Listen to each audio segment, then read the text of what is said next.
Listening, Unit 5, page 62E. You will hear some students interviewing engineer Robert Weston.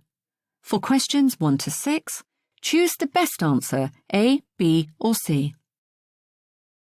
Now, as you know, we're doing a project on earthquakes and buildings, and we're lucky to have a visit today from Robert Weston, who's an engineer and an expert on this subject.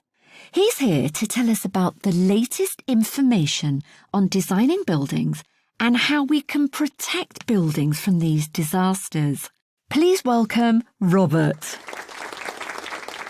Thanks very much. I'm happy to answer any questions you have for your project. Well, as we all know, earthquakes can cause thousands of deaths. The one in Haiti in January 2010 killed over 200,000 people. But the reason so many people died is not the earthquake itself. It's the fact that many buildings collapsed, crushing and trapping people. What interests me and other engineers is how we can build houses in developing countries that don't collapse during strong earthquakes.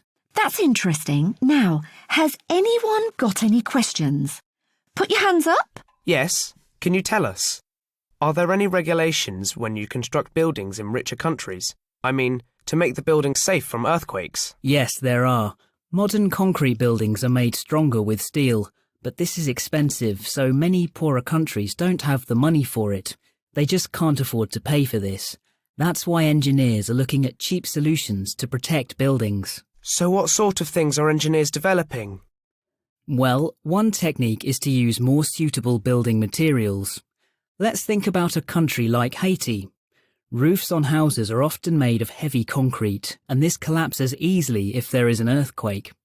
But engineers have discovered that metal roofs supported on wood are stronger. What other kind of materials are best then? We need to use materials that are as light as possible, because these are less likely to fall when the ground is shaking. In Pakistan, walls can be made from straw. Straw?